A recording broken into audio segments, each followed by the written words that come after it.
ladies and gentlemen, it's Ukrainian talk show on Pod TV. My name is Sasha Star, and today our distinguished guest is Dr.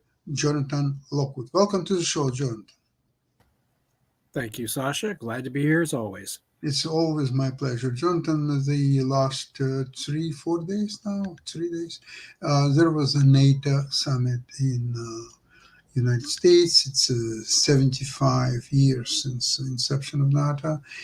And surprisingly enough, there is not much coverage in major media, except, it was a summit, it was a good summit, the NATO is strong as never before, and so on. The details, I never really heard the details, except if you're following the Russian and Ukrainian sources.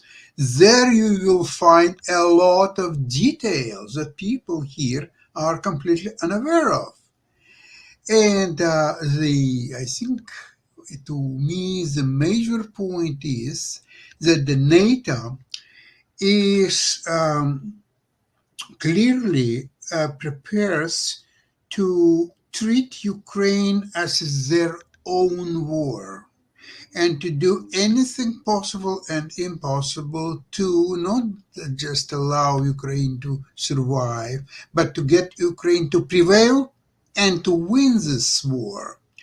Now, NATO countries, they wrapped up production. Forget about the stupid 2% or so on. You know what? I disagree with Donald Trump when he criticized NATO for not paying 2%. First of all, most of the countries did pay their 2%, and now, today, most countries are paying 2%, and some are paying 4% and more.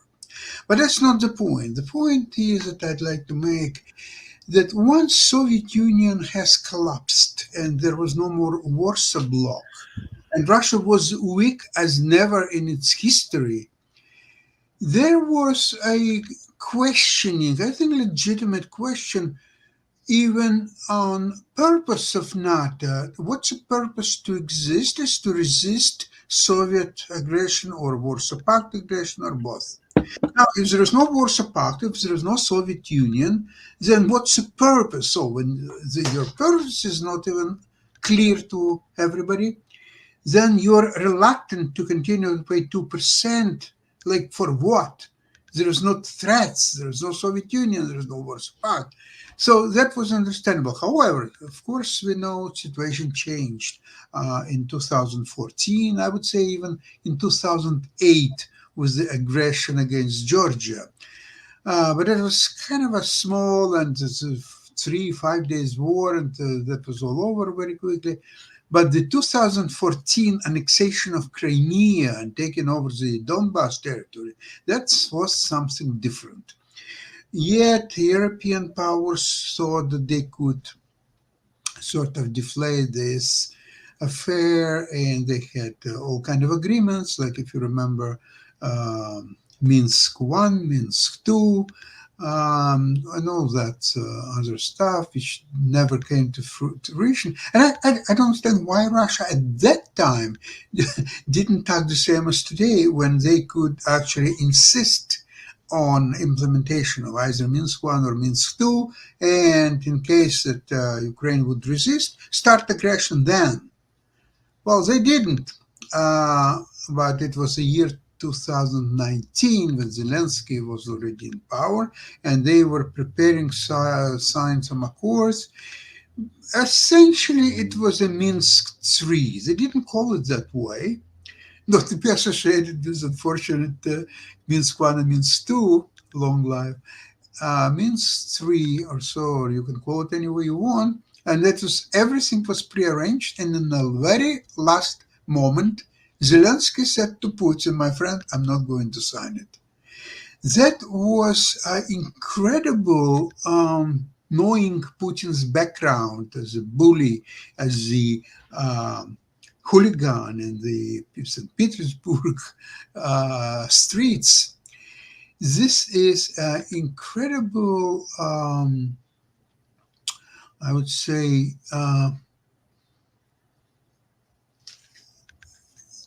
to turn completely Putin's vision of his world and how things are done and arranged and so on. Zelensky is completely different background from Putin. He went 100% against that. And Putin decided then that obviously that will be punished and quite severely. And then we are going into all kind of ultimatums that continue to this day, the full-scale aggression and all that stuff. So today, of course, NATO is paying well more than required 2%. So that's no more the question even, because today there is a reason why NATO countries have to pay. There's another reason coming up. With we don't know what's happened even when Trump will become president.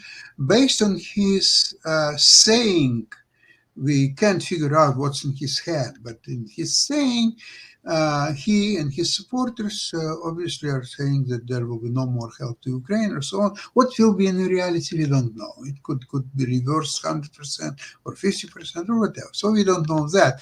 But NATO to rearrange things and be independent of the United States, they did several things, or in a process of doing several different things. First of all, they ramp up their military production. They're now about to produce their own mid-range missiles. They are changing the structure of NATO. There will be no more Ramstein style of way to delegate and actually manage NATO affairs in Europe. There will be a new center which will be headed by 3-stars general, and it will be not depending on United States. If United States want to participate, it's fine, but it's not going to be American-centered power in Europe. And they are treating now Ukraine as their own. Ukraine is a European country, unlike Russia. Ukraine was in European tradition, cultural, religious, and any otherwise, unlike Russia. And therefore, if I even remember when I just came over to Canada, and I had to, from time to time, fill up different documents. And the place of birth, I always have written Odessa, USSR. Because although Odessa is part of Ukraine and always was, Ukraine didn't have its independent status at that time. It was recognized, okay, there is Ukraine, but that's about it. They didn't have their own army, didn't have their own institutions or anything like this. So if I would say Odessa, USSR, it brings up the kind of a, I would say, system. What exactly are you and what's your government at the time or so on. But starting in 2014, it was Odessa, Ukraine. Although Ukraine became independent in 1991, but there was no strong identification of what's the difference exactly between Russia and Ukraine. They're developing more or less the same lines and so on, and they're kind of mixing together for most of the time. But 2014 changed all that. So NATO is now developing its own policies, its own style of management, and it's taking all European affairs in their own hands. I think it's reasonable, provided that they will follow up the course. They will indeed start to, or will develop eventually this mid-range missiles. And they will provide Ukraine with all possible assistance what they need right now. And the other thing is that there was a very robust discussion about the way Ukraine could become a member of NATO. Because now Putin repeat in some of his ultimatums that this temporary peace will be there, but if he is not satisfied with all the conditions that he will put upon Ukraine, then obviously they will invade Ukraine second time, and this time it will be final What I don't understand, if he thinks that way, and quite possible he is, why he is declaring that? What's his purpose? Just intimidation, or he's complete psychopath? He doesn't care anymore what he says and what he does. It's very difficult. Jonathan, the floor is yours. Please address everything. You can disagree with me 100%. I've been waiting for you to toss the grenade in my direction. Yes. Okay, thank you. I'll tell you. Well, for one thing, if people who had read my book back in 1993, The Russian View of U.S. Strategy, I had pointed out in the beginning of the book that Henry Kissinger saw this situation coming. He asserted that even though right now we should be wary of that Russia will eventually begin to reassert itself due to its great size, due to its resources. It will inevitably begin to reassert itself. We should not assume that Russia is going to remain quiescent or helpless forever. That's it. And I agreed with that, and especially because Russia still had in its possession, or was in the process of regaining complete control over its nuclear arsenal, the former Soviet nuclear arsenal. And during the Cold War, the Soviet Union regarded its nuclear arsenal not only as one of the forces cementing the Federation, cementing the Soviet Union, but also giving it great power status. Boris Yeltsin had stated in 1994 in a speech to the Russian Duma that the only reason Russia is considered a great power is because its armed forces have nuclear weapons.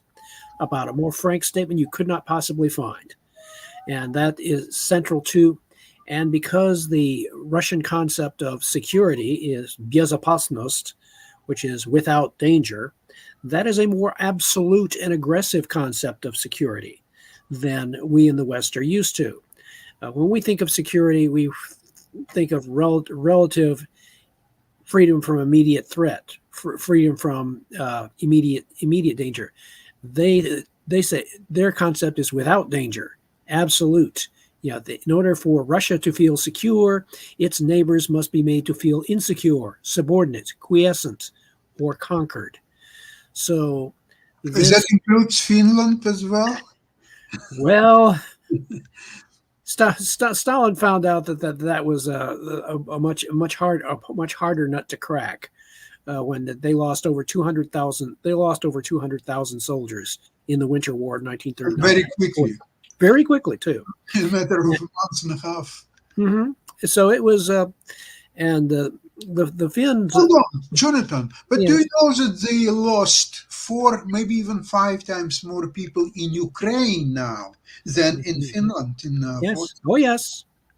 So they're learning a much harder lesson, and well, certainly we in the United States, most people in the United States, and certainly the vast majority of people in NATO, although a greater number probably realize this, is that they did not have the same sort of threat. They basically were able to subordinate. Well, how shall I put it? They really was a very. They were able to inflict great casualties, and they were able to suppress. But the fact of the matter is that that Russia now has this this ability, this desire to restore the former Russian Empire. And their main means of doing so is their nuclear arsenal, their nuclear missile arsenal, which they use as a means of threatening the West, intimidating the West. And so this is a very awkward situation. But NATO has learned the lessons. They remember the lessons of World War II. They remember the price of not resisting promptly aggression by Nazi Germany in the phony war of 1939-1940. So now the NATO has effectively learned its historical lessons and is preparing to act independently of the United States, and hopefully at best with at least the firm's logistical support of the United States or increased numbers of weapons. And if the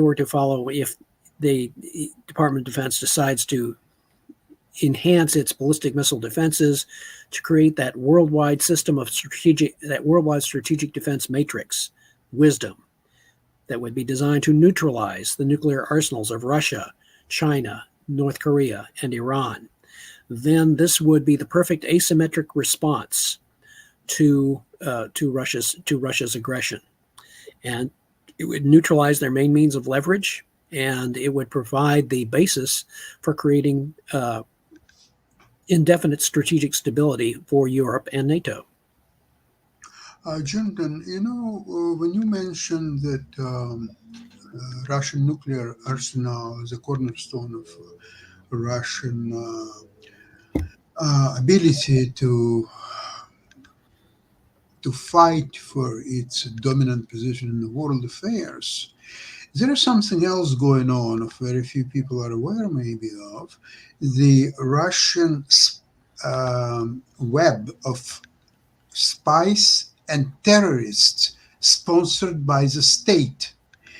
In fact, there was a try to kill one of the German nationals who is in charge of factories that would produce weapons for Ukraine. And that is not the only one act that they're trying to implement. It's several spies and terrorists are acting in different European countries. And it's very easy to penetrate because once you are in the Schengen zone in the European Union, you can freely travel to any country of the European Union without needed any documents even to. I remember I was driving from Nice, from France. I was driving to Italy, Turin. So I had a map, but it was 2006, so it was a long time ago. It was before GPS and so on. So I was driving and I used map. Okay, so I knew more or less where I'm going, and according to my calculations, there's supposed to be a border. So I prepared my passport and so on, and I'm looking where's the border, and I started to worry that if there is no border, how I will go to enter Italy. Okay, so I kept driving, and all of a sudden, I finally noticed that all signs, instead of being blue, they became green. So, so I figured out that, now I'm in Italy. I'm in Italy now. So that was really funny, and that's why this Russian nationals, once they are in, and they can enter the European Union. Maybe it's through Hungary, maybe it's through some other obscure countries, not necessarily Germany or France, but through some other countries. But once there, they can freely to travel without worrying, even being investigated and show the documents or so on. So this is a clear and real danger, really, from this Russian terrorists and spies and so on. And of course, they're all supported by states, so they have almost unlimited means to do their acts or so on.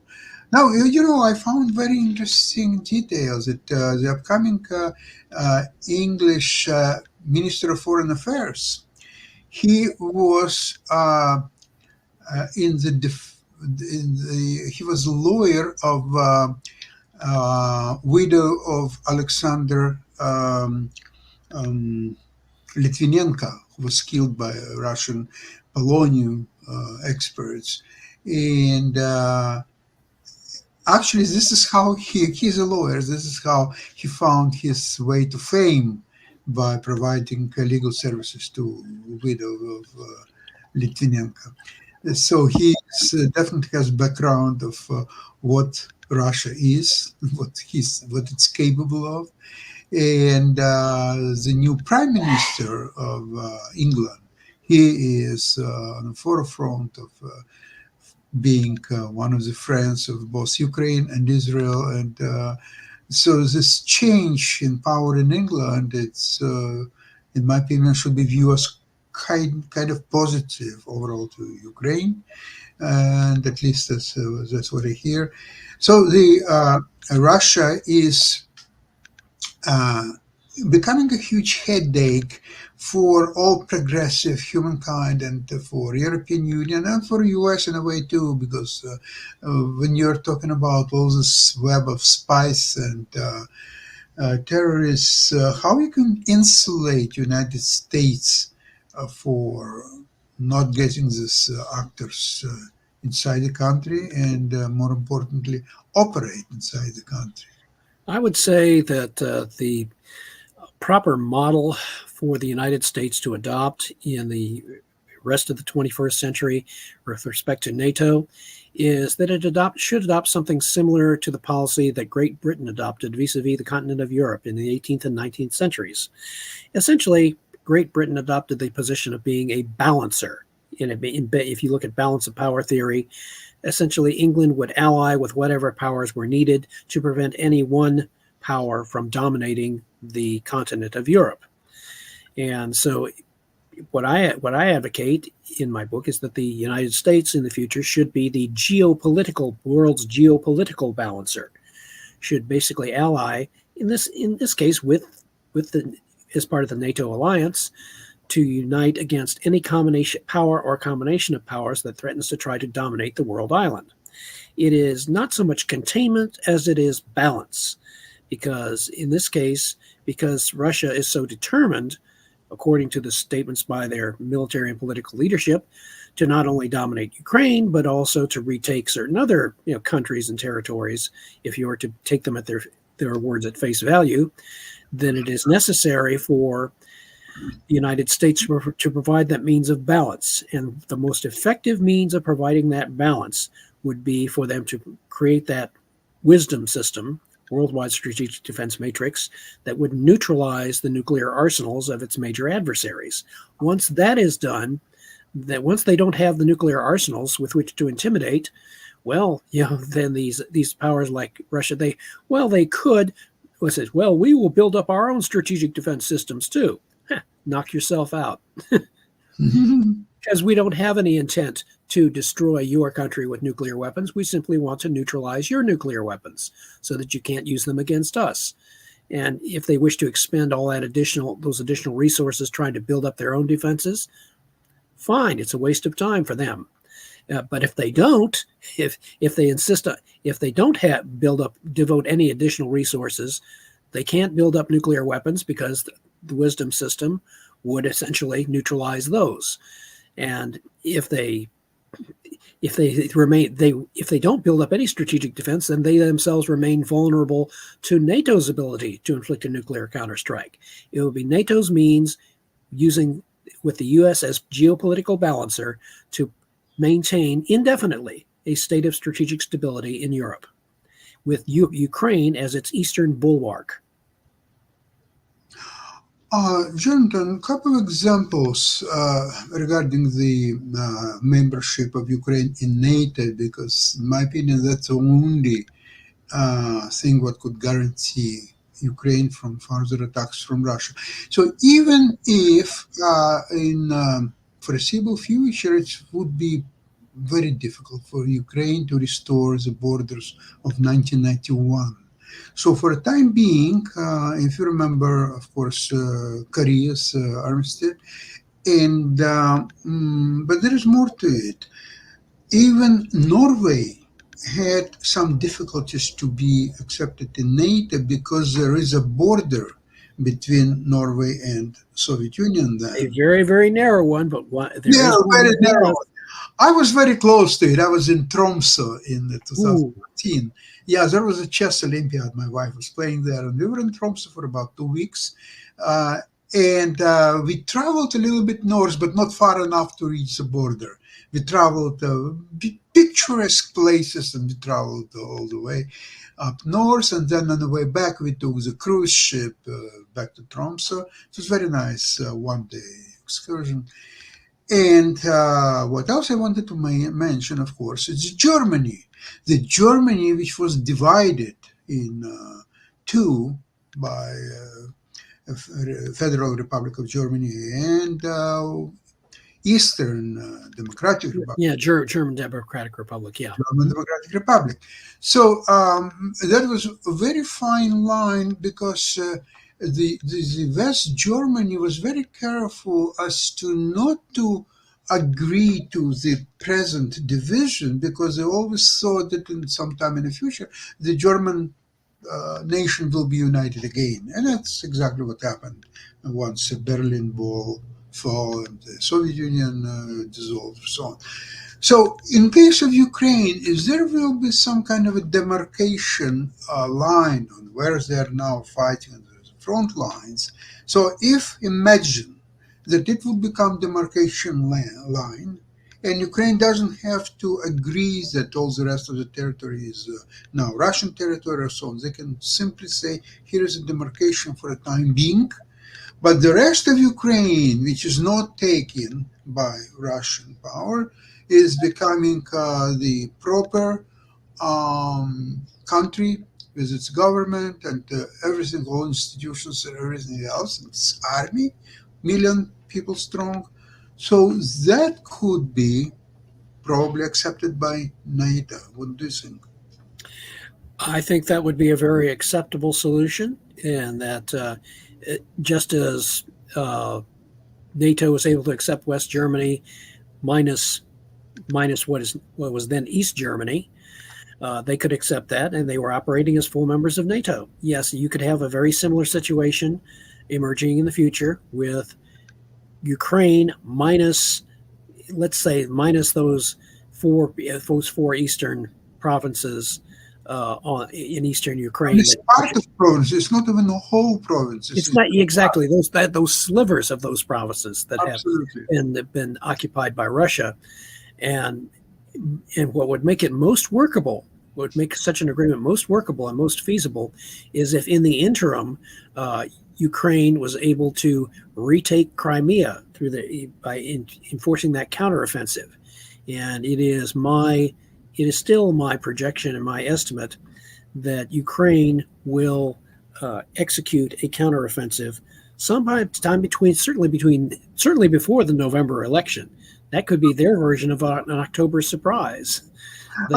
John, by the way, if Ukrainians, according to you, will be successful and retake Crimea, then all this Russian installation to build this corridor from Donbass to Crimea, it's all losing sense, because you have to still defend this territory and do something with it. But what for? If you don't have Crimea, why do you need this corridor? Correct. Which you would render their project useless, which is all the more reason why Ukraine has this incentive, and I would argue a potential opportunity to execute a successful counteroffensive in advance of November elections, if you want to use that as an arbitrary deadline, to basically to force Russia to confront an operational defeat and essentially a political defeat. Force them to retreat and essentially force them to declare victory and go home. Excellent. Jonathan, I'm really glad to hear the words of wisdom from you, as usually.